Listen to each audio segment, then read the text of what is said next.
નમસ્કાર વિદ્યાર્થી મિત્રો, લાસ્ટ લેક્ચરની અંદર આપણે પ્રકરણ નંબર 5 ધોરણ 7 વિજ્ઞાન અને ટેકનોલોજી કે જેમાં એસિડ, બેઝ અને ક્ષાર આપણે સ્વાધ્યાયપોથીના કેટલાક પ્રશ્નોની આપણે ચર્ચા કરી હતી।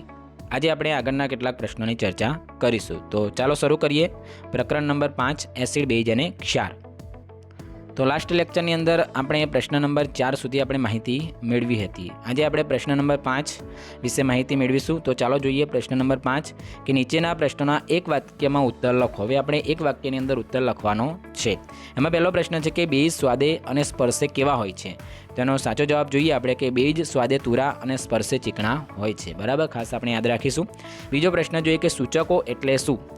તો એનો સાચો જવાબ જોઈએ કે આપેલ પદાર્થ એસિડિક છે કે બેઝિક છે તેનું પરીક્ષણ કરવા વપરાતા પદાર્થને સૂચક કહે છે। બરાબર, ખાસ આપણે યાદ રાખીશું કે આપેલ પદાર્થ એ એસિડિક છે કે બેઝિક છે તેનું પરીક્ષણ કરવા માટે વપરાતા પદાર્થને સૂચક તરીકે ઓળખવામાં આવે છે।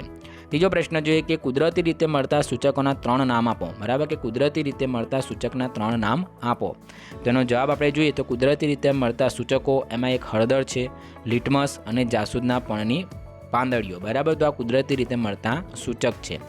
ત્યાર પછી ચોથો પ્રશ્ન જોઈએ કે પ્રયોગશાળામાં તટસ્થીકરણની પ્રક્રિયા કરતી વખતે વપરાતા 2 સૂચકના નામ જણાવો। બરાબર, કે પ્રયોગશાળાની અંદર જ્યારે આપણે તટસ્થીકરણની પ્રક્રિયા કરીએ તો પ્રક્રિયા દરમિયાન વપરાતા 2 સૂચકના નામ આપણે જણાવવાના છે। તો એનો સાચો જવાબ જોઈએ તો પ્રયોગશાળામાં તટસ્થીકરણ માટે વપરાતા 2 સૂચકો ફિનોપ્થેલિન અને મિથાઇલ ઓરેન્જ છે। બરાબર, ખાસ આપણે યાદ રાખવાનું છે કે આપણે જ્યારે પ્રયોગશાળાની અંદર કોઈપણ પ્રકારનો આપણે પ્રયોગ કરીએ, એસિડ અને બેઝ તટસ્થીકરણનો આપણે પ્રયોગ કરીએ ત્યારે આમાં જે વપરાતું જે સૂચક છે તો એ સૂચક આપણે એક ફિનોપ્થેલિન લઈશું અને અથવા બીજું સૂચક છે મિથાઇલ ઓરેન્જ। તો આ 2 સૂચકોનો ઉપયોગ કરવામાં આવે છે।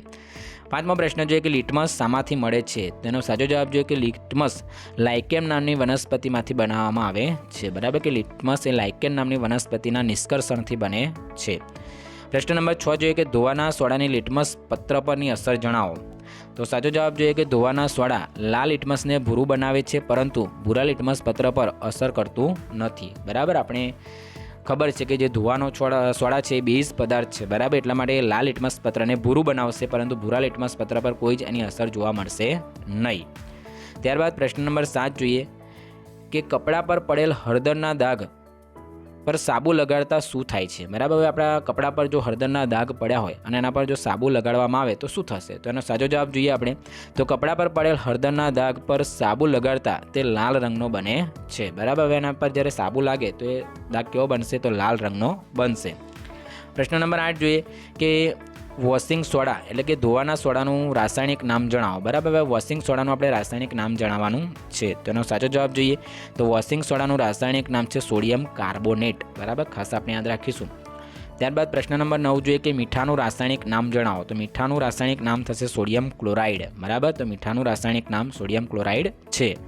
પ્રશ્ન નંબર 10 જોઈએ કે મિલ્ક ઓફ મેગ્નેશિયાનું રાસાયણિક નામ જણાવો। તેનો આપણે સાચો જવાબ જોઈએ તો મિલ્ક ઓફ મેગ્નેશિયાનું રાસાયણિક નામ મેગ્નેશિયમ હાઇડ્રોક્સાઇડ છે। બરાબર, ખાસ આપણે યાદ રાખીશું મેગ્નેશિયમ હાઇડ્રોક્સાઇડ। ત્યારબાદ પ્રશ્ન નંબર 11 જોઈએ કે તટસ્થીકરણની વ્યાખ્યા આપો। તો એનો સાચો જવાબ જોઈએ કે એસિડ અને બેઝ વચ્ચે થતી રાસાયણિક પ્રક્રિયા થવાથી ક્ષાર અને પાણી બને છે। આ રાસાયણિક પ્રક્રિયાને તટસ્થીકરણ કહે છે। બરાબર, ખાસ યાદ રાખવાનું છે કે એસિડ અને બેઝ વચ્ચે થતી રાસાયણિક પ્રક્રિયા થવાથી ક્ષાર અને પાણી બને છે। તો આ રાસાયણિક પ્રક્રિયાને આપણે તટસ્થીકરણ તરીકે ઓળખીશું।